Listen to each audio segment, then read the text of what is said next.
Students, आज हम लोग class 12th NCERT math chapter 13 that is probability, इसमें एक्सरसाइज 13.3 के क्वेश्चन सॉल्व करने वाले हैं। इसमें इसके थ्योरी पार्ट, सॉल्व एग्जाम्पल और एक्सरसाइज के क्वेश्चन सॉल्व करेंगे। इससे लास्ट वीडियो लेक्चर में जो हम लोगों ने एक्सरसाइज 13.2 को कंप्लीट किया था, उसमें भी उसके थ्योरी पार्ट, सॉल्व एग्जाम्पल और एक्सरसाइज के क्वेश्चन थे। तो आज एक्सरसाइज 13.3 में सबसे पहले इसके थ्योरी पार्ट, इसके थ्योरी पार्ट में जो मेनली आपको है वो है बेस थ्योरम के बारे में। ठीक है, कि आपको बेस थ्योरम पढ़ना है। बेस थ्योरम को समझने के लिए सबसे पहले पार्टीशन ऑफ सैंपल स्पेस के बारे में थोड़ा सा पढ़ेंगे और उसके बाद थ्योरम ऑफ टोटल प्रोबेबिलिटी पढ़ेंगे। तो सबसे पहले पार्टीशन ऑफ सैंपल स्पेस समझते हैं, फिर थ्योरम ऑफ टोटल प्रोबेबिलिटी और देन बेस थ्योरम। तो हमारा एक्सरसाइज है, दिस इज 13.3। Exercise is 13.3। इसमें जो हमारा सबसे पहले है that is partition of sample space, ताकि बेस थ्योरम समझने में अपने को आसानी हो। तो partition of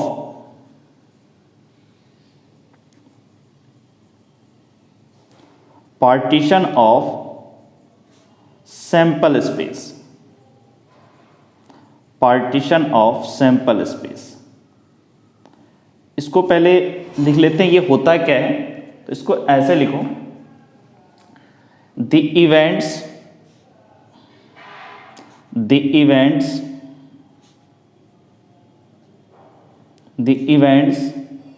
E1, E2, E3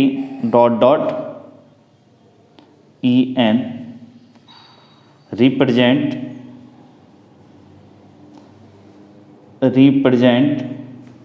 the partition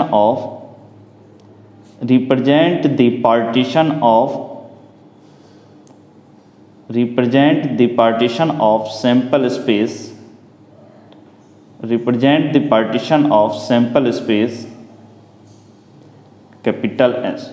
ठीक है, इफ, अब जो कंडीशन है वो देखो, if they are pair wise,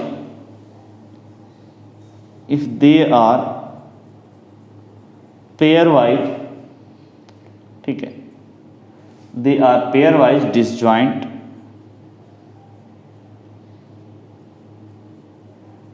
if they are pairwise disjoint, exhaustive,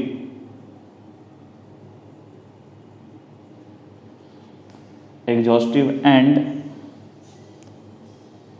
have non-zero probability,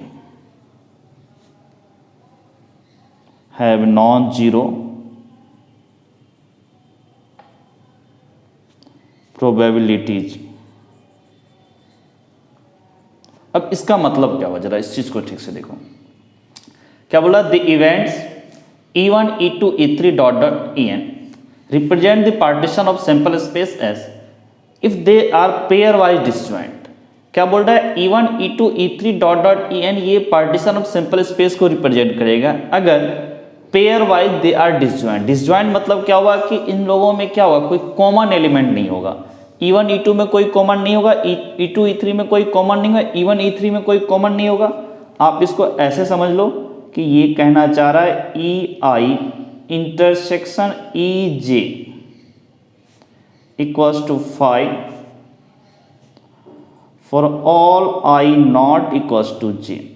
जब ये I और J इक्वल नहीं होगा and I, J equals to 1, 2, 3 n। इससे क्या हुआ, E1, E2 सबके सब केस आ गए, उसमें ये कॉमन नहीं होना चाहिए 5। ये आपका पेयर वाइज जो डिसजॉइंट लिखा है इसको ये डिफाइन कर रहा है। फिर एग्जॉस्टिव, ये भी आपको पता है एग्जॉस्टिव क्या होता है, सैंपल स्पेस अगर कैपिटल S है तो ये जो इवेंट है E1, E2 सबका अगर आप यूनियन लोगे that will represent sample space. E1 union E2 union E3 union En, ये सब के सब आपके क्या हो गए, सैंपल स्पेस। कंबाइंडली अगर आप E1, E2, E3 बोलोगे that represent sample space capital S. तो इसको बोलेंगे E1, E2 क्या है, एग्जॉस्टिव है। फिर third part have non zero probability, मतलब E1 E2 E3 ये जो आपके इवेंट है इसके कुछ ना कुछ प्रोबेबिलिटी होंगे, नॉन जीरो प्रोबेबिलिटी होंगे। It means P of EI, कोई भी इवेंट ले लिया, E1 E2 E3 में कोई भी ले लिया, that should be positive, zero नहीं होना चाहिए। For all I equals to 1 2 dot dot n तक, मतलब P of E1 should be positive, P of E2 should be positive, dot dot P of E2 power n should be positive. यही अगर आपको ये तीनों condition E1 E2 E3 dot dot En अगर ये events satisfy कर रहा है कि उनमें कोई कॉमन नहीं होगा, पेयर वाइज डिसजॉइंट होगा और एग्जॉस्टिव वो हो सैंपल स्पेस के लिए, फिर have non zero probability for all the events, then we can say E1 E2 E3 dot dot En represent partition of sample space. नाम से क्लियर, उसको कुछ पार्ट में डिवाइड किया है, ठीक है। तो this is partition of sample space.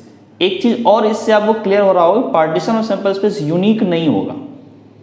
क्यों यूनिक नहीं होगा? इस तरह से आप कई ढंग के पार्टीशन कर सकते, सिंपल है, सैंपल स्पेस को कई पार्ट में पार्टीशन करना है, तो आप अपने अकॉर्डिंग कुछ भी पार्टीशन कर सकते हो, तो वो यूनिक नहीं होता है। नेक्स्ट आपको समझना है थ्योरम ऑफ टोटल प्रोबेबिलिटी, तो वो जरा देखो क्या होता है। Theorem of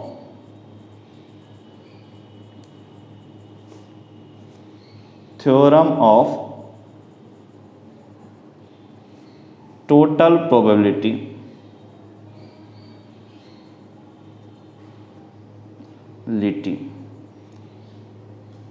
theorem of total probability, नाम से ही लग रहा है टोटल प्रोबेबिलिटी, कुछ प्रोबेबिलिटी होगा उसका सम होगा। तो इसको हम लोग सबसे पहले क्या करते हैं, निकालते हैं, प्रूफ करते हैं कैसे होता है कैसे। आप ऐसे केस मान लो कि late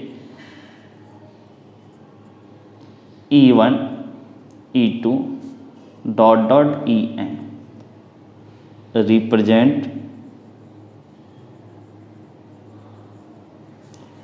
the partition of represent the partition of sample space capital S and obviously सबकी प्रोबेबिलिटी कुछ ना कुछ होगी, and capital A B any event associated with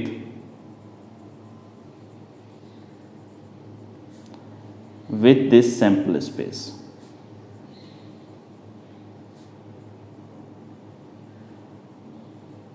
with this sample space capital S। एक सैंपल स्पेस कैपिटल S है, इससे associate एक event है A, इसी की प्रोबेबिलिटी के बारे में डिस्कस करेंगे हम लोग। E1 E2 E3 सबके सब पार्टीशन ऑफ सैंपल स्पेस को वो रिप्रेजेंट करता है, और ये पार्टीशन ऑफ सैंपल स्पेस है, इसका मतलब capital S equals to exhaustive वाली प्रॉपर्टी से क्या बोलेंगे, E1 union E2 union E3 dot dot union En। ये जो इवेंट है इसको हम लोग, ए जो इवेंट है आपका, इसको लिख सकते हैं A इंटरसेक्शन कैपिटल S, इसका मतलब ए ही हुआ, ठीक है। It means A equals to A intersection, अब S की जगह क्या है, ये आपका एग्जॉस्टिव वाली प्रॉपर्टी से E1 union E2 union E3 dot dot En। अब इसका मतलब क्या हो गया कि A equals to A intersection E1 फिर यूनियन A इंटरसेक्शन E2 फिर union A intersection E3 dot dot union A intersection En। Okay, अब जरा देखो P ऑफ A, इसकी प्रोबेबिलिटी निकालना है। P ऑफ A, तो P ऑफ A को हम लोग ऐसे सोच सकते हैं कि P ऑफ A पूरा वैल्यू पुट कर दो, A intersection E1 union A intersection E2 dot dot union A intersection EN। ठीक है, अब इसमें क्या प्रॉब्लम आएगी कि आपको E1 E2, ये जो E1 E2 है वो क्या है, पेयर वाइज डिसजॉइंट है। तो अगर आप इसको ब्रेक करने की कोशिश करोगे ऐसे, तो ये एक्चुअल में इस टाइप का हो जाएगा, P of A intersection E1 plus P of A intersection E2 plus P of A intersection E3 dot dot P of A intersection EN। ठीक है, ये आपकी प्रोबेबिलिटी हो गई। अब इसमें क्या है कि एक्चुअल में क्या हो जाए, minus P of A intersection E1 फिर intersection A of intersection E2 होना चाहिए, लेकिन क्या है E1 E2 में क्या है, कोई कॉमन तो है नहीं, कोई कॉमन है नहीं, तो फाइनली वो क्या होगा, डिसजॉइंट सबसेट बनेगा। डिसजॉइंट सबसेट बनेगा तो उसकी वैल्यू 0 होगा, माइनस में समथिंग 0 ही होना है, तो उस हम लोग नहीं लिख रहे हैं, डायरेक्ट इसको ये लिख रहे हैं, क्योंकि E1 E2 डिसजॉइंट सेट है। ठीक, तो अब P of A intersection E1, अब आपको जो मल्टीप्लिकेशन रूल ऑफ प्रोबेबिलिटी है उसके अकॉर्डिंग आप P of A intersection E1 को क्या लिख सकते हो, P ऑफ E1 इंटू फिर क्या लिखोगे, P of A after E1, मतलब E1 इवेंट हो की probability P of E1 into, अब E1 इवेंट हो चुका है ये आपको पता है, तब A की क्या प्रोबेबिलिटी होगी, तो P of A after E1।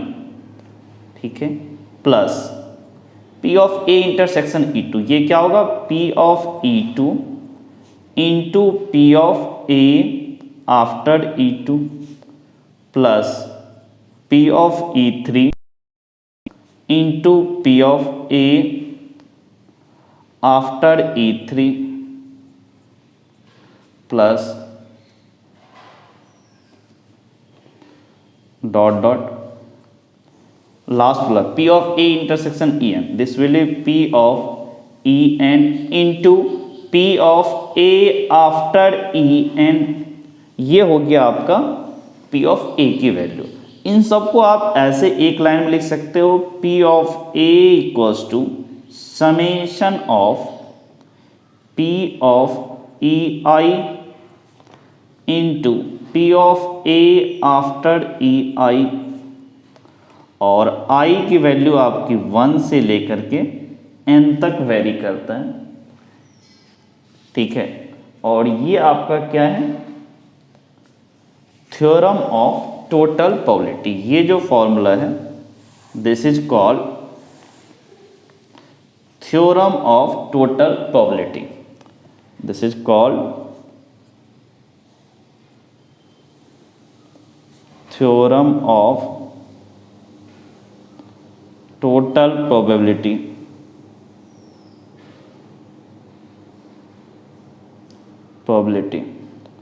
Theorem of total probability, P of A equals to summation of P of EI into P of A after EI, this is called theorem of total probability. अब जरा देखो, क्योंकि इसमें क्या है, सब probability का सम है, कुछ मल्टीप्लाई हुआ और बाद में क्या हुआ, सम। थ्योरम ऑफ टोटल प्रोबेबिलिटी, नाम से क्लियर है, total. P of A event A की प्रोबेबिलिटी कब, जब आपका E1 हो चुका तब P of A after E1, तब A का E1 जब इवेंट हो चुका तब A की प्रोबेबिलिटी, फिर E2 इवेंट हो चुका तब A की प्रोबेबिलिटी, इस तरह से सबको लिख करके सबका summation, that is theorem of total probability. अब नेक्स्ट इसमें आते हैं आपको बेस थ्योरम है, लेकिन बेस थ्योरम से पहले एक छोटा सा क्वेश्चन है वो देख लेते हैं हमको इसमें क्या है। That question is example 15। देखो बहुत अच्छा एग्जाम्पल है। A person has undertaken a construction job, the probability is are 0.65 that there will be a strike, 0.80 that construction job will be completed on time if there is no strike, and 0.32 that construction job will be completed on time if there is a strike. Determine the probability that construction job will be completed on the time. दो event है। पहला है कि देखो सबसे पहले क्या किया कि इसने कि एक इंसान जो है वो कंस्ट्रक्शन जॉब अपने के अंदर लेता है, प्रोजेक्ट को लेता है, कंस्ट्रक्शन जॉब के प्रोजेक्ट को लेता है। उसमें क्या है कि स्ट्राइक हो सकता है भी नहीं भी हो सकता है। अब अगर स्ट्राइक हुआ तो वो काम अपने टाइम पे होगा, construction job will B complete in time, इसकी प्रोबेबिलिटी 0.80 है। और अगर स्ट्राइक नहीं हुआ तो वो अपने टाइम पे होगा। देखो क्या लिखा, एक minute, the probability of 0.65 that there will be strike. अगर स्ट्राइक हुआ, ठीक है, 0.65 प्रोबेबिलिटी है कि वहाँ स्ट्राइक होगा, ठीक है, और 0.80 प्रोबेबिलिटी है कि कंस्ट्रक्शन जॉब टाइम पे होगा और कोई स्ट्राइक नहीं हुआ। और अगर स्ट्राइक हुआ तो 0.32 प्रोबेबिलिटी है वो काम को कंप्लीट होने की, 0.32 that construction job will be completed on the time if there is a strike. अब बोल रहा है डिटरमाइन द प्रोबेबिलिटी बताओ कि construction job will be completed on the time. तो यहाँ पे दो इवेंट है, पहला है कि देयर इज ए स्ट्राइक, दूसरा इवेंट है देयर इज नो स्ट्राइक। तो सबसे पहले इसको ऐसे हम लोग समझते हैं इस एग्जाम्पल को, ठीक है, कि हमारे पास काम ऐसा है, ये रहा कंस्ट्रक्शन जॉब, ठीक है, ये रहा हमारा कि यहाँ पर स्ट्राइक हो रहा है। आप ऐसे डायग्राम से क्या करो, स्ट्राइक हो रहा है, और ये वो केस है जब आपका स्ट्राइक नहीं होगा, नो स्ट्राइक, ठीक है। अगर स्ट्राइक होता है तो आपके काम करने की प्रोबेबिलिटी, स्ट्राइक होने की प्रोबेबिलिटी देखो कितनी है, the probability are 0.65 that there will be strike. 0.65 है आपका चांस कि यहाँ स्ट्राइक होगा, ठीक है। अगर स्ट्राइक हुआ तो काम आपका कितना में होगा वो देखो, तो अगर स्ट्राइक है then 0.32 that construction job will be completed on time if there is a strike. तो 0.32 प्रोबेबिलिटी है कि आपका काम हो जाएगा टाइम पे। अगर वहाँ स्ट्राइक नहीं हुआ देन 0.80 इज द प्रोबेबिलिटी कि आपका काम कंप्लीट होगा ऑन द टाइम। आप क्या करो, इस स्ट्राइक को E1 मान लो और नो स्ट्राइक वाले केस को E2 मान लो। इसका मतलब P ऑफ E1 ऐसे लिख लो कि E1 का मतलब क्या हुआ, देयर इज ए स्ट्राइक, ये इवेंट E1 है। E2 इवेंट मानो there is no strike, no strike, ठीक है, ऐसे समझ लो, देयर इज नो स्ट्राइक। उसके बाद A को मान लो construction job will be completed on the time. Construction job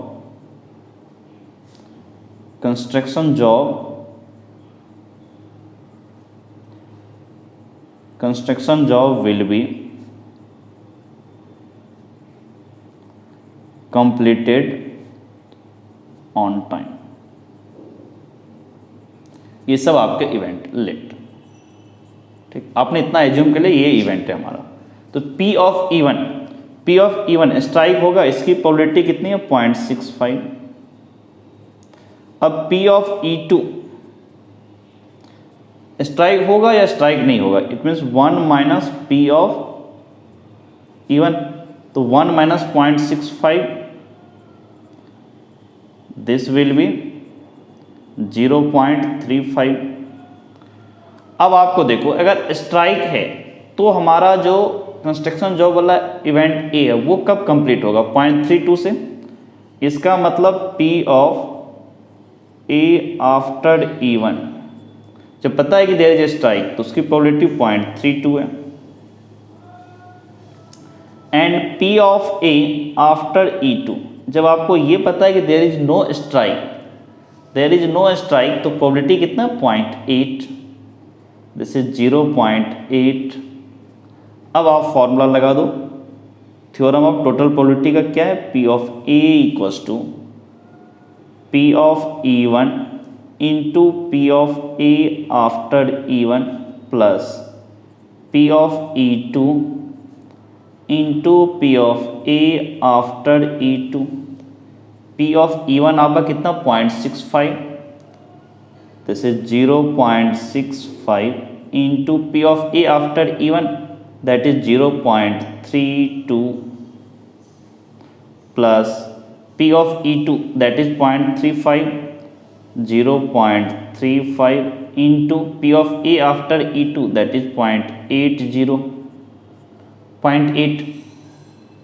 ना अब जरा देखो 0.65 इंटू 32, इसको यहाँ पे मल्टीप्लाई कर लो, दिस इज 0.65 इंटू 0.32, तो पॉइंट हटा दो, सिंपल मल्टीप्लाई, ये आपका क्या हो जाएगा 2 इंटू 5 10, 1 6 इंटू 12 और ये 13, दिस इज 13। फिर 3 से 5 into 3 15, 1 6 into 18 plus 1 19, this is 0 5 3 8 9 1 10, this is 2, तो ये हो जाएगा 0.208, क्योंकि 2 पॉइंट के बाद डेसिमल यहाँ भी, तो यहाँ पर 0 दिस वन, ठीक है, प्लस इसको 0.35 इंटू 8, तो क्या होगा 8 इंटू 5 40, 0 तो 4, 8 into 3 24 plus 4 28,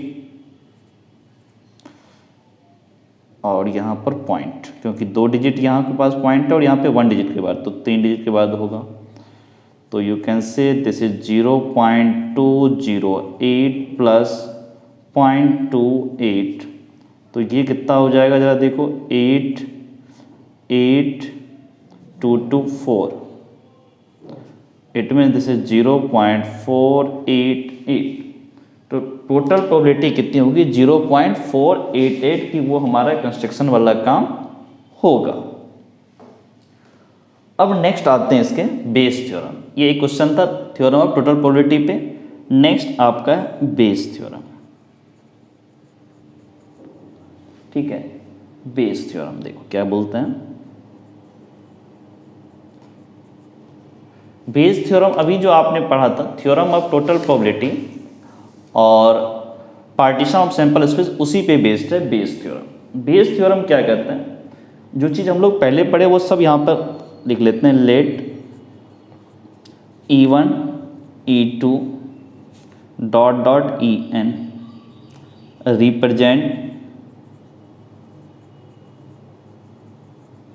represent the partition of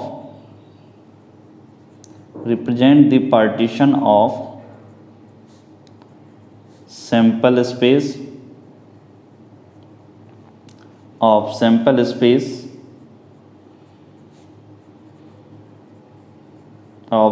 space capital S, ठीक है, and A be the event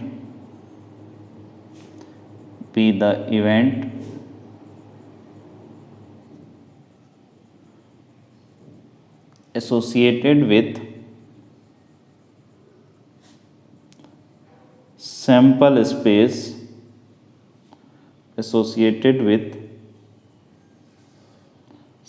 space capital S, ठीक है। अब जरा इस चीज को समझते हैं कि ये होगा क्या। तो अपने पास इसमें क्या होता है बेस थ्योरम में कि आपको ये पता होता है कि ये इवेंट हो चुका है, ए इवेंट हो चुका है, ये सब केस है, ठीक है। E1 E2 ये पार्टीशन सैंपल स्पेस का और ए आपका जो इवेंट है उसके बारे में। तो इसमें क्या होता है कि इवेंट ए हो चुका होता है, ये आपको इन्फॉर्मेशन होता है, और ये फाइंड करना रहता है कि ये जो ए है वो E1 E2 E3 कौन से इवेंट से हुआ है, ठीक है। ये इवेंट हो चुका है और E1 E2 E3 में कौन से इवेंट से ये एसोसिएटेड है, या किसके बाद ये इवेंट हुआ है। इसको ज़्यादा एग्जाम्पल ज़्यादा समझेंगे इस चीज़ को। तो इसका सबसे पहले फॉर्मूला देखो ये आता कैसे, पहले वो डिराइव कर लेते हैं। हमारे पास एक इवेंट है P of EI after A, ठीक है। कहने के मतलब इवेंट A हो चुका है और EI की प्रोबेबिलिटी, ठीक है। तो आपके पास कंडीशनल प्रोबेबिलिटी है, या यहां पर लिख लो by conditional probability, by conditional probability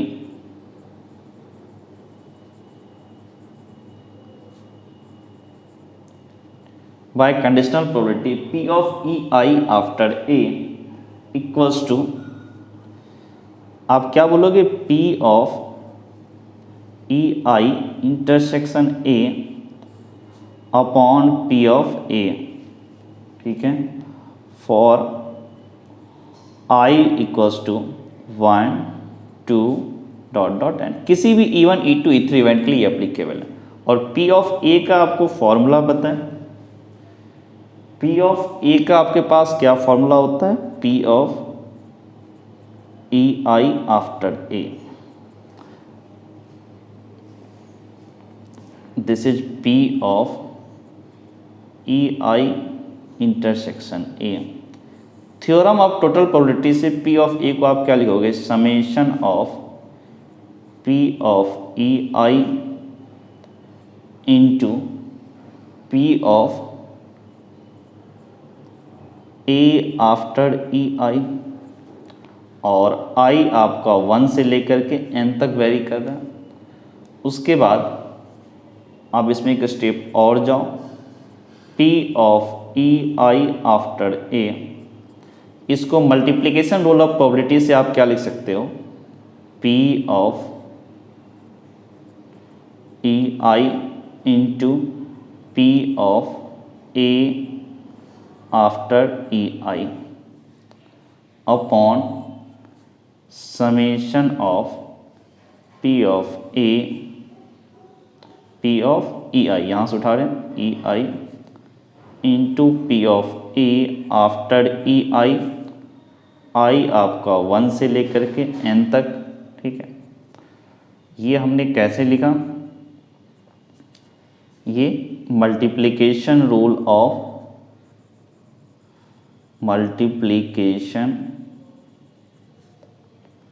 multiplication rule of probability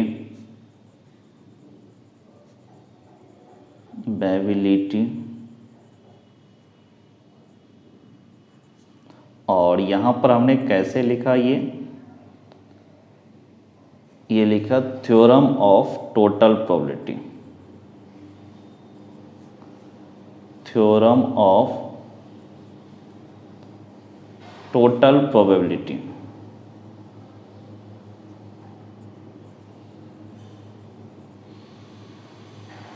okay, ये थ्योरम ऑफ टोटल प्रोबेबिलिटी से P ऑफ A को लिखा और मल्टीप्लिकेशन रूल ऑफ प्रोबेबिलिटी से ये P of EI intersection A को लिखा।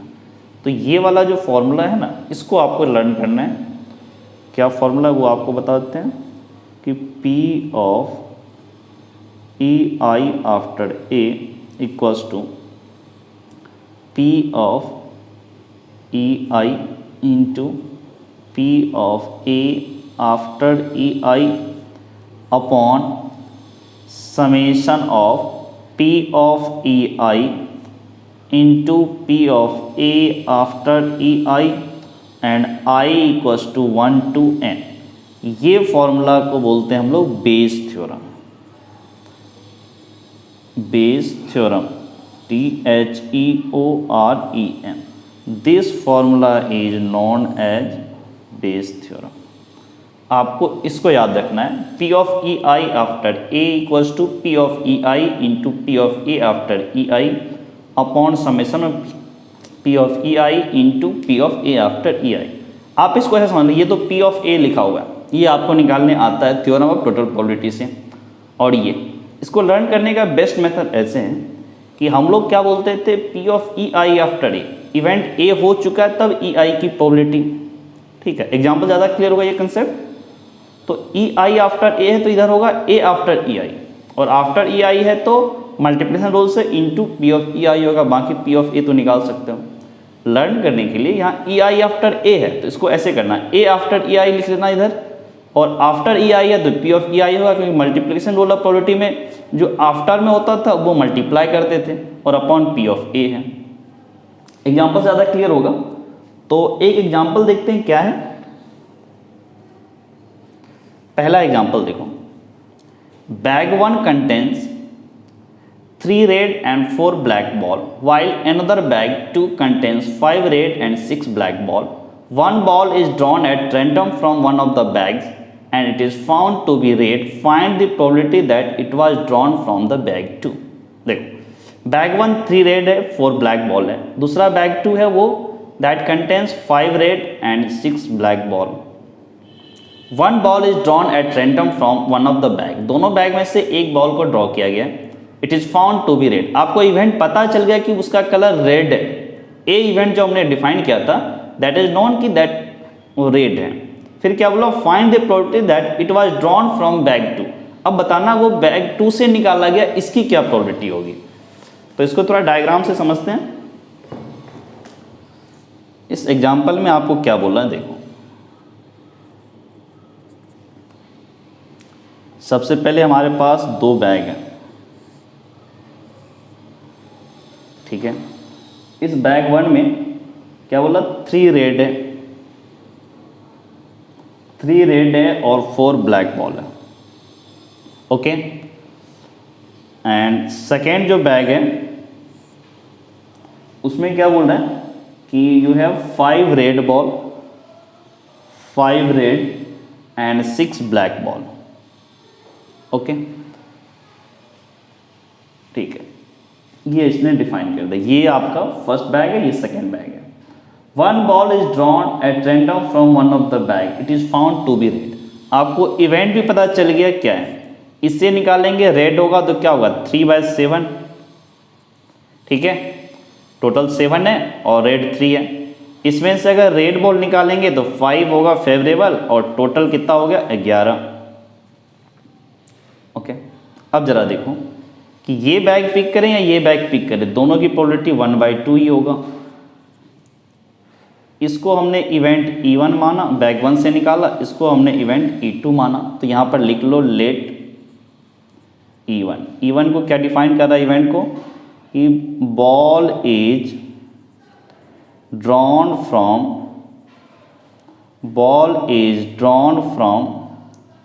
बैग 1, इसको इवेंट E1 माना। E2 क्या है, ball is drawn from bag 2, ठीक है। और A क्या है, red ball is drawn, red ball को ड्रॉ किया, ये हमारा E2 है। अब जरा देखो कि इसमें क्या होगा। तो सबसे पहले P ऑफ E1 मतलब ball is drawn from bag 1 that is 1/2, ये इंफॉर्मेशन आपको पता है। And ball is drawn from bag 2 that is P of E2 equals to 1/2। फिर देखो, अब आपको पता है कि बॉल E1 से ड्रॉ हुआ तो रेड, तो इवेंट A की क्या प्रोबेबिलिटी होगी, it means P of A after E1। पता है कि बॉल बैग 1 से निकला है, E1 इवेंट हो चुका है, तब A की प्रोबेबिलिटी, रेड बॉल आने की क्या प्रोबेबिलिटी होगी, that is 3/7, okay. And P of A after E2 this is 5/11। अब क्वेश्चन में क्या बोला था कि आपको ये बताना है कि it was found to be red, it means a event हो चुका है, then find the probability that it was drawn from bag 2। It means आपको जो फाइंड करना है P ऑफ E2 कि सेकेंड बैग से बॉल निकाला गया, जब आपको पता है कि इवेंट हमारा A हो चुका है, रेड बॉल आया था, ये अपने को पता है। तो अब हम लोग क्या करेंगे इसमें कि दिस इज इक्वल्स टू, हमारे पास क्या फॉर्मूला था, P of E2 after A है, तो हम लोग क्या करते थे, P of A after E2, it means this is P of E2 into P of A after E2, और अपॉन में P ऑफ A करते थे, यही तो हमारा था बेस थ्योरम का formula. This will B P of E2 into P of A after E2 upon में P of E1 into P of A after E1 plus P of E2 into P of A after E2। अब ये क्या हो जाएगा जरा देखो, P of E2 is 1/2 into P of A after E2, P of A after E2 that is 5/11 upon में P of E1 into P of A after E1, P of E1 is 1/2, P of A after E1 this is 3/7 plus P of E2 is 1/2 into P of A after E2 this is 5/11। अब आपको लग रहा है यहाँ से 1/2 common cancel हो जाएगा, this is 5/11 upon 3/7 plus 5/11। अब थोड़ा सा एलसीएम वगैरह ले लो, दिस इज 5/11 इंटू 11 और 7 का एलसीएम होगा 77, और ये 11 into 3 this is 33 plus 7 into 5 this is 35। अब यहाँ से क्या हो जाएगा, 5/11 into 33 plus 35 this become 38 plus 30 that is 68 upon 77। तो ये 11 और ये 7 से कैंसिल आउट। नाउ इस 7 का ऊपर लेके जाओगे, this is 5 into 7 upon 68, you can say this is 35 upon 68। तो ये हमारा आंसर आया 35/68। ये क्या था एक्चुअल में, पूरा प्रोसेस देखो कि इवेंट ए हो चुका है तो E2 की प्रोबेबिलिटी, रेड बॉल ड्रॉ हुआ ये अपने को पता है, तब निकालना है कि E2 की क्या प्रोबेबिलिटी होगी। ओके, तो ये इस एग्जांपल का सॉल्यूशन है। नेक्स्ट क्वेश्चन देखते हैं, नेक्स्ट एग्जांपल जो है क्वेश्चन नंबर 17। ये एग्जांपल 17 आपका क्या है, given 3 identical box 1, 2 and 3 each containing 2 coin. In box 1 both coins are gold coin, in box 2 both are silver coin, and in the box 3 there is 1 gold 1 silver coin.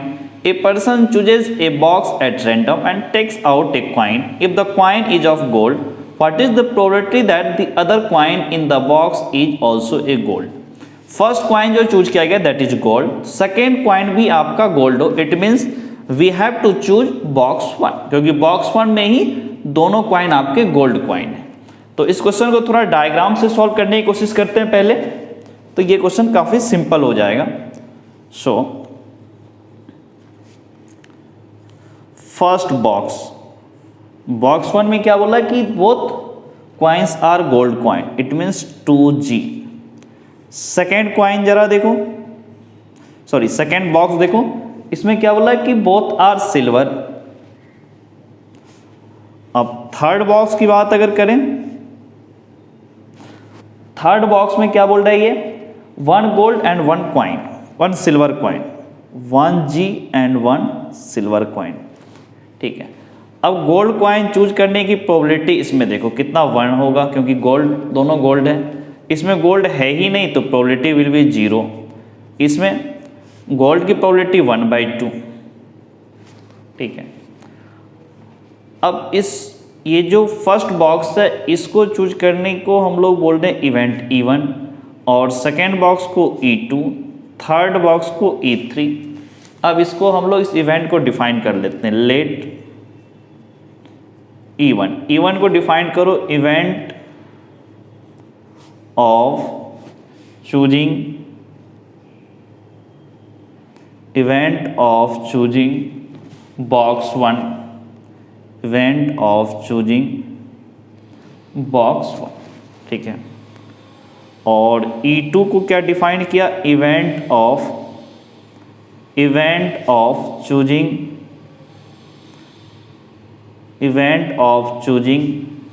Box 2, box 2 को choose करना event E2 बोलो, and E3 को आप क्या बोलो, event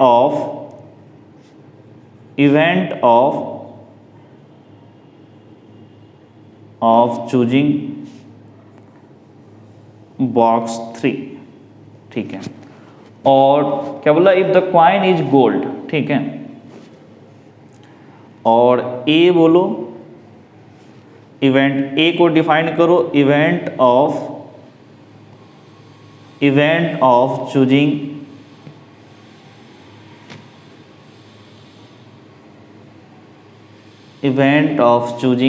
gold, choosing coin, event of choosing coin gold, event of choosing gold coin बोलो, ठीक है, gold coin, event of choosing gold coin, ये इवेंट ए है। अब जरा इसमें P ऑफ E1 निकालो। आप देख रहे हो कि दोनों इक्वल प्रोबेबल है चूज करने के, बॉक्स 1, बॉक्स 2, बॉक्स 3 को, तो हम लोग बोल सकते हैं P of E1 is 1/3, P of E2 this is also 1/3, and P of E3 this is 1/3। अब E1 इवेंट हुआ है तो A क्या होगा, यहां से देखो 1 आपका आया हुआ है, तो क्या बोल सकते हैं कि P of A after E1 this will B 1। फिर यहां से बोल सकते हैं P of A after E2, जो आपको पता है इवेंट E2 हो चुका है, बॉक्स 2 हमने पिक किया है, दैट इज 0। अब अगर थर्ड देखो, P of A after E3, जब पता है कि इवेंट E3 हो चुका है, मतलब बॉक्स 3 को चूज किया, तो 1/2। ये आगे सबकी प्रोबेबिलिटी। अब जो इसने क्वेश्चन में पूछा है, आपको पता है कि गोल्ड कॉइन को चूज कर लिया गया है, तब बताना है कि आपको बॉक्स कौन सा, फर्स्ट बॉक्स चूज किया, क्योंकि दोनों में गोल्ड होना चाहिए। It means P of E1 after A, आपको पता है इवेंट A हो चुका है, तो इसका क्या था formula, P of E1 into Bayes theorem से P of A after E1 upon में P of E1 into P of A after E1 plus P of E2 into P of A after E2 plus P of E3 into P of A after E3। Okay, अब सबकी value put कर दो। अब सबकी value देखो क्या होता है, this is P of E1, P of E1 अपने को पता है 1/3, तो this will B 1/3 into P of A after E1 this is 1 upon में देखो, फिर यही सेम चीज है, P of E1 this is 1/3 into P of A after E1 this is 1 plus P of E2 this is 1/3, P of A after E2 that is 0 plus P of E3 that is 1/3, P of A after E3 this is 1/2। अब आप यहां से क्या कर सकते हैं, 1/3 upon में, ये तो 0 हो गया, यहां से 1/3 और यहां से 1/3 प्लस इंटू 1/2, तो आप क्या करो 1/3 को कॉमन ले लो और यहां से 1, ये तो 0 हो गया, प्लस या कॉमन लोगे तो 0 भी लिख लो, प्लस 1/2, तो 1/3 कैंसिल आउट, तो यहां से आप क्या बोल सकते हो, this is 1 plus 1/2 that becomes 3/2, so you can say this is 2/3। ये इस क्वेश्चन का सॉल्यूशन है कि इसकी प्रोबेबिलिटी आंसर क्या होगा 2/3 P of E1 after a. जब आपको पता है कि सेकेंड गोल्ड भी आपका क्वाइन होगा, इसकी प्रोबेबिलिटी बताओ। जब आपको पता है फर्स्ट क्वाइन इज गोल्ड, यानी बॉक्स 1 से हमने चूज किया था, तब आंसर विल बी 2/3। अब ऐसे नेक्स्ट एग्जांपल देखो, ये एग्जांपल देखो, बहुत अच्छा क्वेश्चन है, थोड़ा सा कॉम्प्लिकेटेड है, लैंग्वेज काफ़ी ज़्यादा यूज किया है इसने। क्या लिखा है देखो, suppose that reliability of a HIV test is specified as follows: of people having HIV, 90% of the test detect the disease but 10% go undetected. Of the people free of HIV, 99% of tests are judged HIV negative but 1% are diagnosed as showing HIV positive. From a large population of which only 0.1% have HIV, one person is selected at random given the HIV test. The pathologist reports him or her as a HIV positive. What is the probability that the person actually has HIV? HIV test के बारे में कुछ है, क्या लिखा है? Of the people having HIV, जिनको HIV है, 90% of test detect the disease. 90% ऐसे हैं टेस्ट जब होता है तो उसको डिटेक्ट कर लेता है अगर उनके पास HIV है तो, बट 10% गो अनडिटेक्टेड। 10% है जिनको डिटेक्ट नहीं कर पाता है। Of people free of HIV, जिनको HIV नहीं है, 99% of test are judged HIV negative. 99% test में क्या होता है, उनका HIV नेगेटिव आता है, but 1% are diagnosed as showing HIV positive, but 1% by mistake वो पॉजिटिव शो कर देता है। अब from a large population of which only 0.1% have HIV। अब एक बहुत बड़ा पॉपुलेशन उठाया, उसमें बोल रहा है कि 0.1% को ही HIV है। 1% इज सिलेक्टेड रैंडम, 1% को हमने सेलेक्ट किया, गिवन HIV टेस्ट, उनका HIV टेस्ट लिया। अब पैथोलॉजिस्ट जो रिपोर्ट कर रहा है उसमें बोल रहा है HIV पॉजिटिव, तो फिर बोल रहा है कि what is the probability that the person actually has HIV। क्या प्रोबेबिलिटी है कि उस पर्सन को एक्चुअल में HIV है। क्वेश्चन थोड़ा लैंग्वेज थोड़ा कॉम्प्लिकेटेड है, इसको डायग्राम से सिंपल कर लेते हैं। आपको एक चीज ध्यान रखना, 90% बोला, इट मींस प्रोबेबिलिटी इज 0.9, ठीक है। जितना परसेंटेज उसमें 100 से डिवाइड कर दो, that will give their probability. तो अब जरा देखो इस एग्जांपल 18 को हम लोग देखते हैं डायग्राम से पहले, काफ़ी सिंपल हो जाता है ये। डायग्राम से अगर करते हैं ना तो बहुत ही ज़्यादा सिंपल होता है ये। सबसे पहले हम लोग डायग्राम ऐसे पिक करेंगे कि एक को HIV है, दूसरे को HIV नहीं है, ठीक है। ये वो वाले पर्सन है जो HIV है और ये वो है जिनको HIV नहीं है, ठीक है। नो HIV, ठीक है, इनको HIV नहीं है और इसको HIV है। अब देखो HIV में भी इसने क्या बोला कि इनका टेस्ट दे रहा है HIV, तो 90% टेस्ट डिटेक्ट डिजीज, 90% होता है जो डिटेक्ट कर लेता है, मतलब 0.9 HIV है और वो डिटेक्ट में आ गया। अगर HIV नहीं है तो इसमें क्या कर रहा है इसने कि but 1% are diagnosed as HIV positive. अगर नहीं है तो 1% को दिखा देता है। 1% को दिखा देने का मतलब क्या हो गया, 0.01 प्रोबेबिलिटी हो गया, ठीक है। 1% का मतलब 1/100। अब HIV वाले कितने हैं पॉपुलेशन में, क्या बोल रहा है, from a large population of which only 0.1% have HIV। 0.1% को HIV है, तो 0.1 को आप 100 से डिवाइड कर दो, दिस विल बी 0.001। 0.001 इतने को HIV है। अगर इतने को HIV है तो कितने को HIV नहीं है, इसमें से 1 माइनस कर देंगे तो 0.9, ठीक है। अब इस इवेंट को थोड़ा डिफाइन करो कि E1, ठीक है। E1 अब हम क्या मान रहे हैं, person has HIV।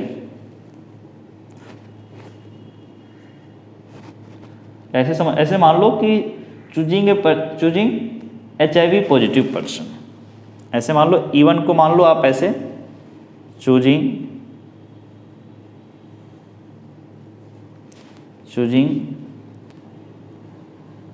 A HIV positive person. उसको इवेंट E1 मानो। E2 क्या बोलो, चूजिंग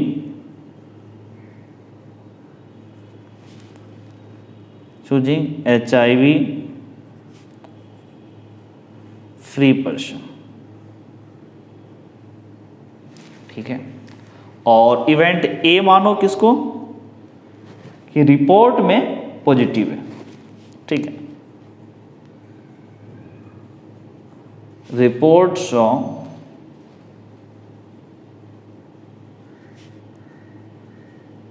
HIV पॉजिटिव, ठीक है। अब हम लोग क्या करते हैं, सबसे पहले इवेंट सबको डिफाइन कर लेते हैं। P ऑफ E1 की पर्सन को HIV है, वो अपने को आ रहा 0.001, ठीक है। अब पता है E1 मतलब HIV पॉजिटिव वाले पर्सन को पिक किया। अब टेस्ट में भी आएगा इसकी क्या probability, P of A after E1, तो ये हमारा आता है 0.9। अब P ऑफ E2 कि HIV पॉजिटिव नहीं है, उनको पिक किया, दैट प्रोबेबिलिटी इज 0.999। एंड अब पता है कि उसको HIV नहीं है, तब भी डिटेक्ट हो गया है, यानी P of A after E2 that is 0.01, ठीक है। 1% जिसको बोला था।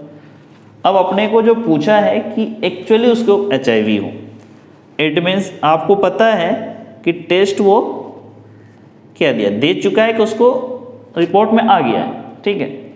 रिपोर्ट पॉजिटिव है मतलब इवेंट A हो चुका है और उसको एक्चुअल में HIV है। It means P of E1, ठीक है, आफ्टर A, आपको पता है उसको HIV रिपोर्ट आया है और वो उसको एक्चुअल में वो HIV है। तो इसका फॉर्मूला क्या होता है, P of E1 into P of A after E1 upon में देखो P of E1 into P of A after E1 plus P of E2 into P of A after E2। अब जरा देखो P ऑफ E1 यहाँ से उठाओ 0.001 into P of A after E1 that is 0.9 upon में फिर P of E1 this is 0.001 into P of A after E1 this is 0.9 plus P of E2 0.999 into P of A after E2 that is 0.01, okay. अब इसकी जरा value calculate करते हैं हम लोग। तो अब क्या होगा, ये इसको लिख सकते हैं 1 इंटू 9 और ये पॉइंट हटाओ तो 10 टू पावर -3 और ये -10 to power -1 that becomes 9 into 10 to power -4। यहाँ से भी आपका वही केस होगा 9 इंटू 10 टू पावर -4 प्लस यहाँ से कितना होगा 999 इंटू 1, तो ये भी क्या होगा 999 इंटू यहाँ से 10 टू पावर -3, यहाँ से 10 to power -2, this is 10 to power -5, ठीक है। अब दोनों में से 10 टू पावर -4 को कॉमन ले लो, 10 टू पावर -4 को कॉमन लिया, दिस इज 9। फिर यहाँ 10 टू पावर -4 को common low, this is 9 plus यहाँ से 999 इंटू 10 टू पावर -1, ठीक है। कैंसिल आउट, तो यहाँ से बोल सकते हो दिस इज 9 अपॉन 9 प्लस ये कितना हो गया 10 टू पावर -1 है तो ये हो जाएगा 99.9। अब क्या करो 9 से डिवाइड कर दो, सब में से 9 कॉमन ले लो, डिनोमिनेटर में से 9 this is 1 plus 1.1, 9 cancel out, so this is 1 upon 1 plus 11.1, this becomes 12.1। अब इस 12.1 में अगर आप इस पॉइंट को रिमूव करोगे तो यहाँ पे इंटू 10 होगा। So you can say this is 10/121। ये हमारा रिक्वायर्ड प्रोबेबिलिटी होगा जो इसने पूछा है, 10/121। ओके, अब जरा इसमें देखो नेक्स्ट जो एग्जाम्पल है उसके बारे में, क्योंकि जो क्वेश्चन था उसका सॉल्यूशन हो गया है कि 10/121 प्रोबेबिलिटी होगा कि उसका जो HIV रिपोर्ट आया वो एक्चुअल में उस पर्सन को HIV है। ठीक है, नेक्स्ट एग्जाम्पल अगर हम लोग देखें तो नेक्स्ट एग्जाम्पल क्या है, in a factory which manufactures bolt machine A, machine B and C manufacture respectively 25%, 35% and 40% of the bolt. Of their output 5, 4 and 2% are respectively defective bolt. A bolt is drawn at random from the product and is found to be defective. What is the probability that it is manufactured by the machine B? क्या बोल रहा है, in a factory, एक manufacturing factory है जो bolt को manufacture करती है, machine A, machine B, machine C. Machine A 25% bolt बना रहा है, मशीन बी 35% और machine C 40%। Of their output, जो बोल्ट बन रहा है उसमें क्या हो रहा है, ए जो आपका मशीन ए है वो 5% डिफेक्टिव प्रोड्यूस करता है, बी 4% और मशीन सी आपका 2% डिफेक्टिव प्रोड्यूस करता है। फिर बोल रहा है what is the probability that it is manufactured by the machine B. आपने जो बोल्ट को चूज किया है वो डिफेक्टिव है, तो क्या प्रोबेबिलिटी होगा कि वो मशीन बी से प्रोड्यूस हुआ। ठीक है, जो हमारा टारगेट था कि डिफेक्टिव बोल्ट वो हमारा आ चुके हैं। अब ये पता करना है कि कौन से मशीन से ये मशीन बी से आया था, इसकी क्या प्रोबेबिलिटी होगी। तो ये भी बेस थ्योरम से आएगा। तो सबसे पहले इसको डायग्राम के थ्रू हम लोग समझेंगे कि ये डायग्राम के थ्रू कैसे इस क्वेश्चन को सॉल्व कर सकते हैं हम लोग। तो देखते हैं पहले डायग्राम के through.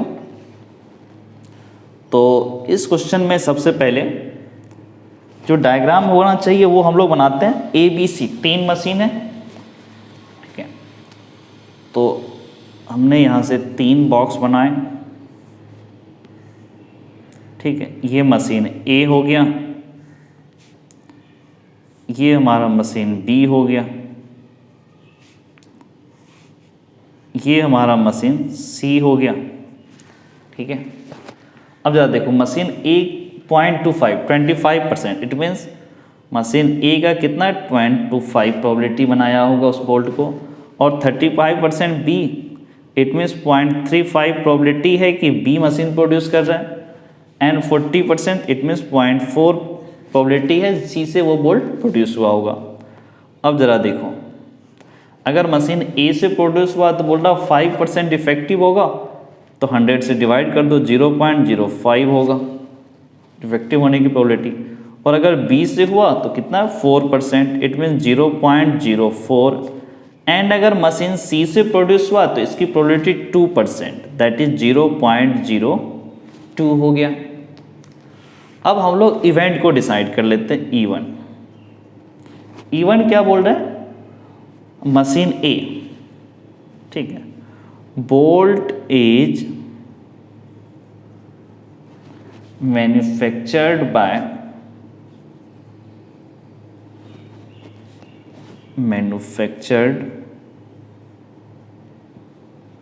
Bolt is manufactured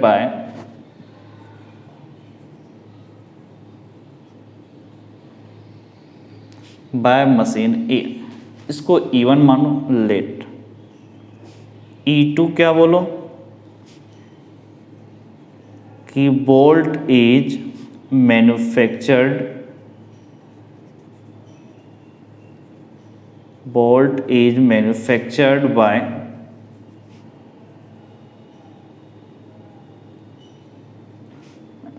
by machine B। And E3 event को आप क्या बोलोगे, bolt is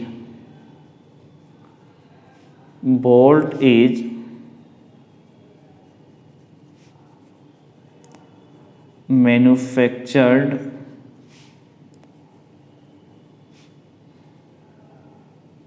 by machine C। Manufactured by machine C. और ए को क्या बोलोगे, एक इवेंट क्या बोला कि बोल्ट इज ड्रॉन डिफेक्टिव, ऐसे बोलो डिफेक्टिव, ठीक है, डिफेक्टिव बोल्ट इज ड्रॉन, ठीक है, जो निकला था वो डिफेक्टिव बोल्ट था। अब सबकी प्रोबेबिलिटी निकालते हैं। चलो देखो, P ऑफ E1 ये तो 0.25 है। अब आपको पता है E1 इवेंट हो चुका है कि बोल्ट मशीन ए से प्रोड्यूस हुआ है, तो ए डिफेक्टिव बोल्ट की प्रोबेबिलिटी थी P of A after E1, एक इवेंट है 0.05 क्योंकि 5% प्रोबेबिलिटी बोला था, एंड P ऑफ E2 ये बोल रहा 0.35, 0.35।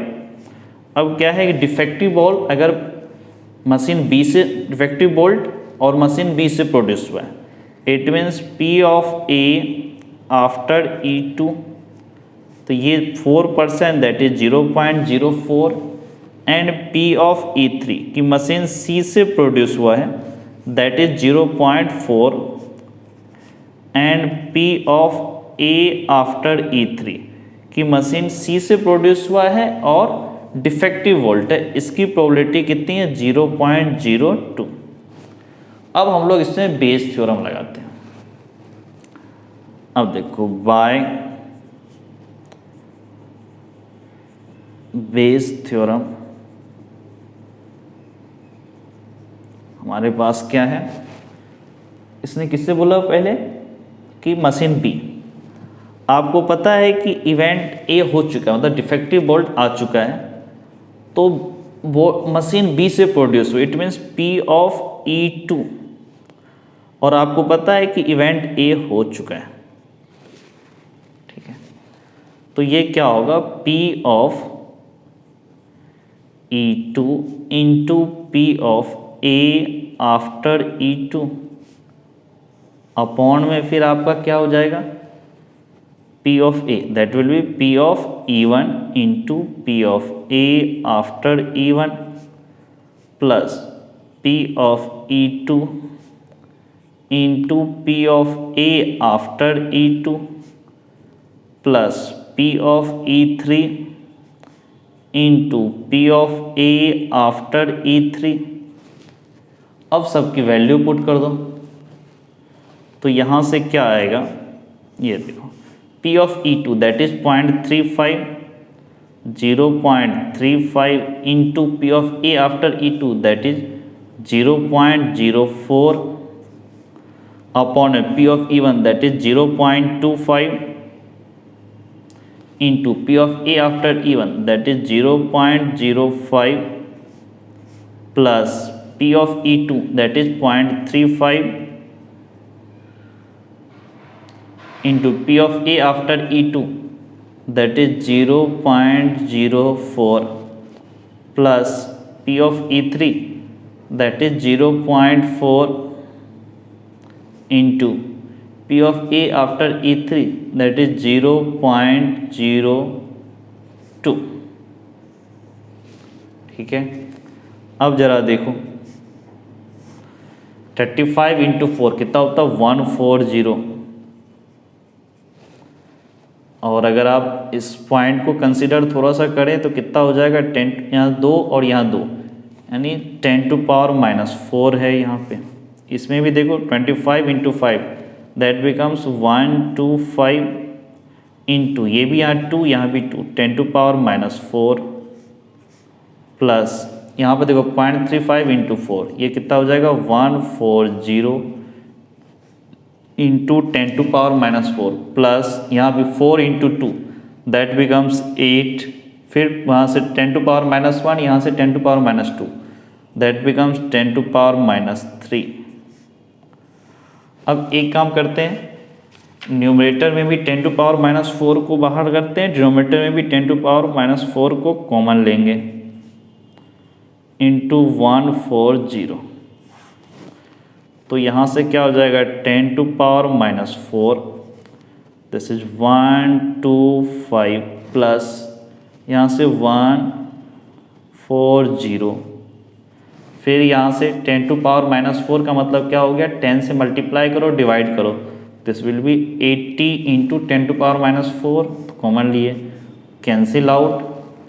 नाउ अब जरा देखो ये क्या बन जाता है हमारा, दिस बिकम्स 140 अपॉन यहाँ से कितना हो जाएगा 125 प्लस ये देखो 125 plus 100, 225 plus 40, 265, this is 265 plus 80, it means this is 140 upon ये कितना हो 5 प्लस 0 5, 8 प्लस 6 14, 2 प्लस 1 3। अगर आप इसको ठीक से देखोगे तो इसमें से कुछ टर्म आपके जो है कैंसिल हो जाएंगे। वो कैसे कैंसिल होंगे, ये देखो 5 से कैंसिल हो जाएंगे ये आपके, तो 5 इंटू 2 8, और ये 5 से कैंसिल होगा 6 और ये 9, it means answer will be 28 upon 69। ये इस क्वेश्चन का सॉल्यूशन है 28/69। अब नेक्स्ट क्वेश्चन देखते हैं इसका।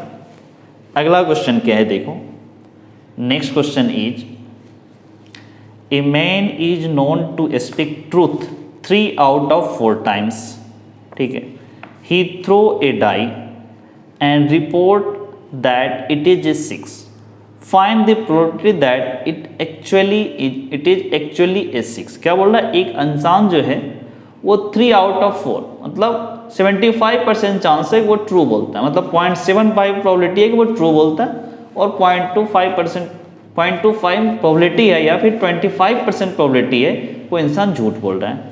ही थ्रो ए डाइस, उसने एक डाइस को थ्रो किया, and report that it is 6, और वो रिपोर्ट क्या कर रहा है 6 है। Find the probability that it is actually a 6, वो एक्चुअल में 6 है। तो देखते हैं इस एग्जांपल 21 को, काफ़ी सिंपल है। पहले इसको डायग्राम से करेंगे बाकी क्वेश्चन की तरह। तो सबसे पहले देख लो, ठीक है, वो इंसान ट्रू बोल रहा है, ठीक है, और वो इंसान फॉल्स बोल रहा है, ठीक है। ट्रू बोल रहा है, इसकी प्रोबेबिलिटी उसने कितना बोला 75%, 0.75, क्योंकि क्या बोला 3 आउट ऑफ 4, और फॉल्स बोलने की प्रोबेबिलिटी 0.25। ट्रू बोल रहा है और वो रिपोर्ट क्या दिया 6, ट्रू बोल रहा है और रिपोर्ट भी 6 दिया है, इट मीन इसकी प्रोबेबिलिटी 1/6 है। अब जरा देखो वो फॉल्स बोल रहा है और रिपोर्ट क्या दिया है कि वो 6 आया, इट मीन 6 नहीं आया होगा। 6 नहीं आने की प्रोबेबिलिटी कितना होगा, डाइस में 1 2 3 4 5 6 आउटपुट है, नहीं आने की probability 1 2 3 4 5, it mean this will B 5/6। अब जरा देखो इसको, देखो इवेंट E1, लेट, इसको हमने E1 डिफाइन किया और इसको E2 डिफाइन किया। लैंग्वेज में से लिखो लेट E1 क्या है, he speaks truth, he speaks truth, वो सच बोल रहा है। E2 किसको डिफाइन करो कि ही स्पीक्स फॉल्स, वो झूठ बोल रहे हैं। और आप इवेंट ए को क्या डिफाइन करो कि इवेंट ए क्या है कि his report is, his report is 6, ये इवेंट है। तो अब यहां से P ऑफ E1 देखो 0.75, आपको पता है कि E1 हो चुका है, मतलब वो ट्रू बोल रहा है, तब P of A after E1 वो ट्रू बोल रहा है और वो 6 आया है, that is 1/6। P of E2 वो फॉल्स बोल रहा है, दिस इज 0.25, पता है वो फॉल्स बोल रहा है फिर भी रिपोर्ट दे रहा है 6, तो ये क्या होगा P of A after E2, that is 5/6। अब जरा देखो कि एक्चुअली इट इज 6, तो by base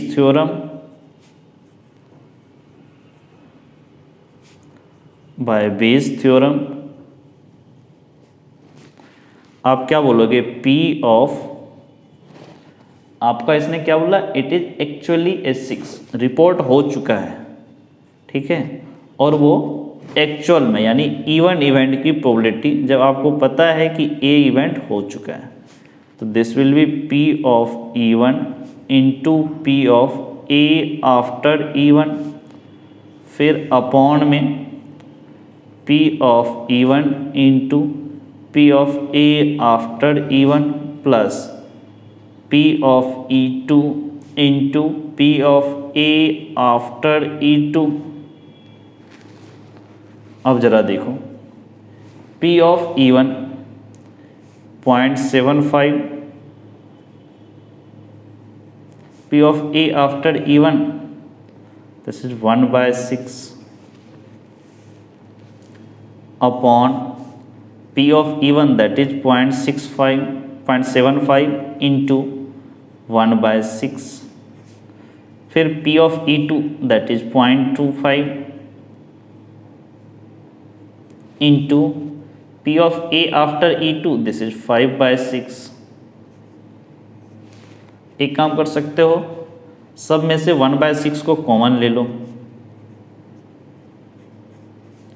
this is 0.75 upon में दिस इज ऑल्सो 1/6 कॉमन लिया 0.75 प्लस यहाँ से 1/6 कॉमन लिया तो कितना 0.25 into 5 that becomes 1.25, 1/6 cancel out, this becomes 0.75 upon में 0.75 प्लस 1.25 दिस इज 2.00, तो यहाँ से पॉइंट रिमूव कर दो क्योंकि दोनों दो नंबर के बाद पॉइंट था, तो सिंपल हो गया 75/200। अब 25 से डिवाइड कर, this is 3 and this will give 8, so answer will be 3/8। इस क्वेश्चन को थोड़ा सा ऐसे भी कर सकते हो, E1 E2 डिफाइन कर लेना कि वो जो अपियरिंग है वो 1/6 है और नॉन A6 नहीं आया, उसकी प्रोबेबिलिटी 5/6, उससे भी कर सकते हो या ऐसे भी कर सकते हो, आप किसी भी मेथड से कर सकते हो। तो ये इस क्वेश्चन का सॉल्यूशन है। अब इसके एक्सरसाइज के क्वेश्चन पे आते हैं हम लोग। इसके एक्सरसाइज के क्वेश्चन क्या है?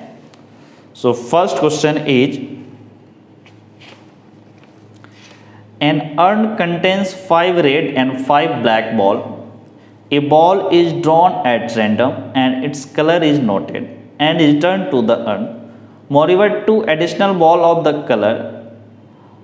color drawn are put in the urn and then a ball is drawn at random. What is the probability that the second ball is red?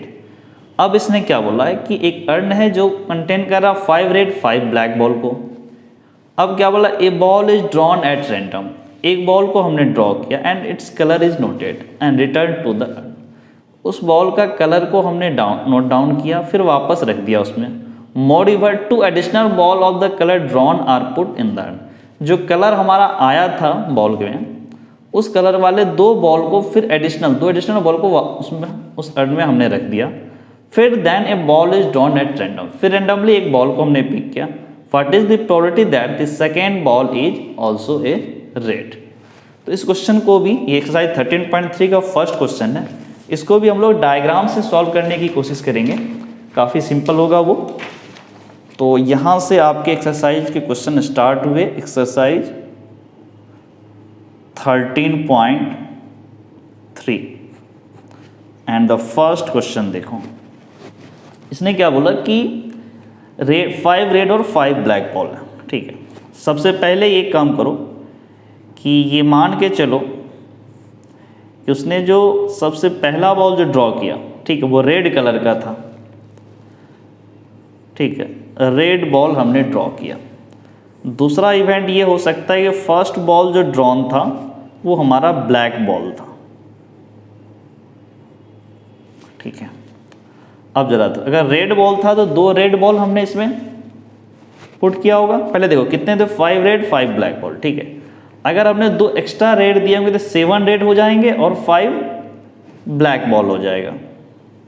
तो यहाँ पर चलो एक काम करते हैं, यहाँ पर कितने हमारे 5 रेड 5 ब्लैक बॉल। तो यहाँ पर क्या बोल सकते हो कि रेड वाले का कितना हो जाएगा, ये 7 रेड हो गए और टोटल बॉल कितने हो गए 12, ठीक है, क्योंकि 5 5 तो पहले से था और +2 12। अब इसमें देखो अगर ब्लैक बॉल पहली बार आया तो 2 ब्लैक बॉल हमने पुट किया, अब कितने टोटल हो गए 12 हो गए, और रेड तो 5 ही रहे ना, दिस इज 5/12, ठीक है। ये कुछ प्रोबेबिलिटी होगा, ये भी कुछ प्रोबेबिलिटी होगा। अब जरा रेड आने की प्रोबेबिलिटी कितनी है हमारी, रेड की प्रोबेबिलिटी 5 रेड 5 ब्लैक बॉल है तो 5/10, it means what you can say this is 5/10, और ब्लैक बॉल ये भी 5/10, मतलब इनिशियली रेड और ब्लैक दोनों का आने की प्रोबेबिलिटी एक ही है, 1/2 और 1/2। This is event E1 and this is event E2। अब इसको थोड़ा सा डिफाइन करो, लेट E1 क्या बोलो कि सबसे पहले जो इसने बॉल जो ड्रॉ किया, first drawn ball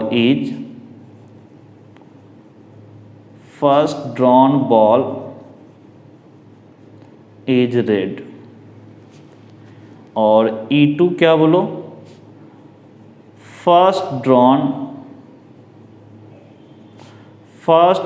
ball is black,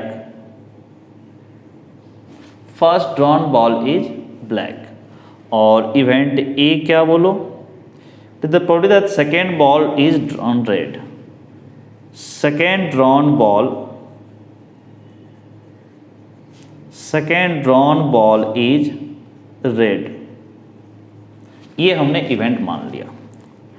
अब जरा इवेंट का प्रोबेबिलिटी भी डिफाइन कर लो, P ऑफ E1 कि पहले रेड बॉल ड्रॉ हुआ, तो ये तो 5/10 आया है क्योंकि टोटल फेवरेबल कितना था 5 और टोटल कितना 10, 5 रेड 5 ब्लैक था, तो this is 1/2। And P of A after E1, आपको पता है कि सबसे पहले रेड बॉल निकाला है तो 2 रेड एक्स्ट्रा गया होगा, तो 7 हो जाएंगे रेड और टोटल हो गए 12, तो दिस इज 7/12 इसकी प्रोबेबिलिटी हो जाएगी। अब P ऑफ E2 मतलब ब्लैक बॉल पहले ड्रॉ हुआ तो ब्लैक 5 थे, total ball 10, this will B 1/2। And अब पता है कि आपको फर्स्ट बॉल जो ड्रॉ हुआ that was black, it means 2 additional black ball draw उसमें पुट किया गया, तो अब क्या होगा P of A after E2, total ball तो हो गए 12 पर रेड तो 5 ही रहे ना क्योंकि 2 ब्लैक बॉल पुट किया गया, 5/12। जरा देखो किसने क्या बोला, सेकेंड जो ड्रॉन बॉल है that is red, it means P of A। तो थ्योरम ऑफ टोटल प्रोबेबिलिटी के हेल्प से हम लोग क्या बोलेंगे, by theorem of total probability, ठीक है, जो हमारे पास एक थ्योरम है, by theorem of total probability,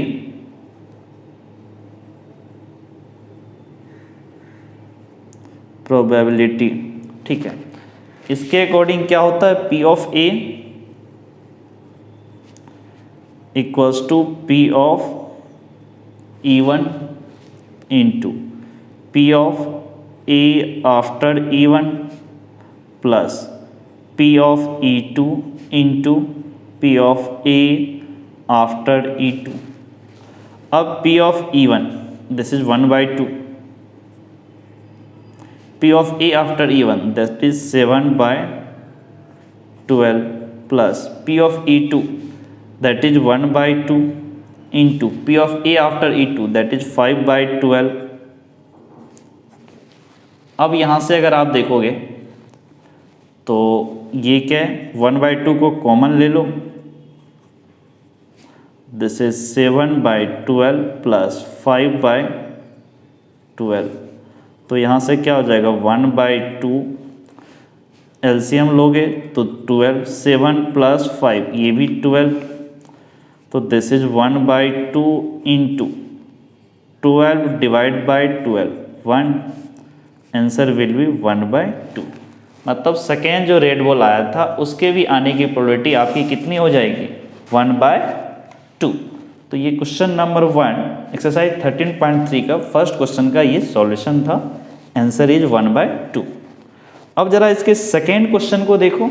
इसी एक्सरसाइज में सेकेंड क्वेश्चन क्या बोल रहा है, ए bag contains 4 red 4 black ball, another bag contains 2 red 6 black ball, one of two bag is selected at random and a ball is drawn from the bag which is found to be red. Find the probability that ball is drawn from the first bag. तो देखते हैं इसमें क्या होगा। So question number 2 जरा देखो पहले diagram से। क्या बोला कि ए bag contains 4 red and 4 black ball.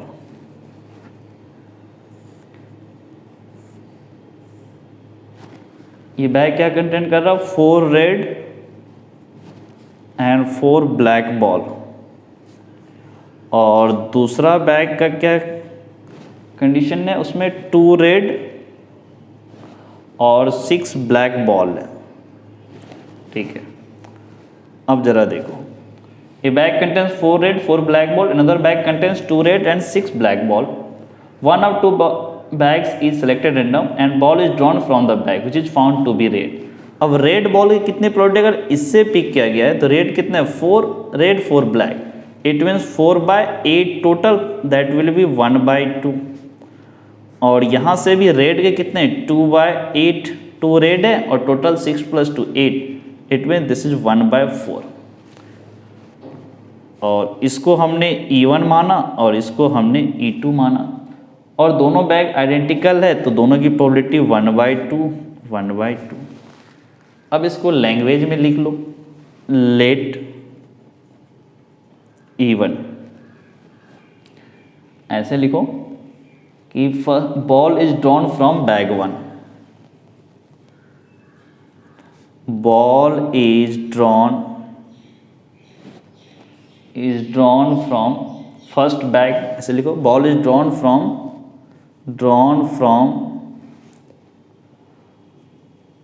first bag, ball is drawn from first bag। और E2 को क्या बोलो कि ball is drawn from second bag। Okay, और इवेंट ए, इस इवेंट ए को क्या डिफाइन करो कि drawn ball is red, drawn ball is red. ठीक है, ड्रॉन जो बॉल है दैट इज रेड। तो क्या बोला इसने, find the probability that ball is drawn from first bag. तो सबके देखो प्रोबेबिलिटी लिखते, P ऑफ E1 कितना है, फर्स्ट 1/2। अब आपको पता है कि बैग 1 से ही अगर निकला है तब रेड बॉल आने की probability P of A after E1, जब आपको पता है कि बॉल बैग 1 से निकला है तो ये प्रोबेबिलिटी आपने यहाँ पे निकाला 4/8, दैट इज 1/2। कैसे वो आपको बता चुके हैं। फिर P of E2, this is 1/2 यहाँ से, और आपको पता है E2 मतलब बैग बॉल जो है बैग 2 से निकला है, तो this is P of A after E2, ये कितना हो जाएगा 1/4। ये भी यहाँ पर फाइंड कर चुके हैं हम लोग। अब जरा देखो कि इसने क्या बोला कि रेड कलर का बॉल था, ये अपने को पता है। अब बताना है कि फर्स्ट बैग से निकला है, तो ये बेस थ्योरम पे जाएगा ये सीधा क्वेश्चन, बाय बेस थ्योरम। आपको क्या है कि पता है रेड कलर का था तो फर्स्ट बैग से, it means P of E1 कि बॉल फर्स्ट बैग से ही ड्रॉ हुआ, after we know event A हो चुका है, तो ये क्या होता है P of E1 into P of A after E1 upon में P of E1 into P of A after E1 plus P of E2 into P of A after E2। अब अगर इसको थोड़ा सा सॉल्व करो तो ये कैसा होता है, P of E1 that is 1/2 into P of A after E1 this is also 1/2 upon में P of E1 that is 1/2 into P of A after E1 this is 1/2 plus P of E2 this is 1/2 into P of A after E2 this is 1/4। Numerator में से 1/2 common ले लो, denominator में से भी 1/2 common ले लो, तो this is 1/2, this becomes 1/2, यहाँ से 1/2 और यहाँ से 1/4, 1/2 1/2 cancel out. Now this is 1/2, 1/2 plus 1/4 this becomes 3/4। LCM ले सकते हो हर कोई, तो यहाँ से क्या हो लगेगा 4/2 इंटू 3, तो ये 2 और ये 1, दिस बिकम्स 2/3। तो ये क्वेश्चन नंबर 2 का हमारा सॉल्यूशन है, आंसर इज 2/3। तो इस क्वेश्चन नंबर 2 के साथ ये हमारा एक्सरसाइज आज कंप्लीट होता है। नेक्स्ट वीडियो लेक्चर में इसी एक्सरसाइज में क्वेश्चन नंबर 3 से स्टार्ट करेंगे और क्वेश्चन नंबर 14 तक कंप्लीट करेंगे। तो आज इतना ही कंप्लीट करते हैं। Okay, thank you.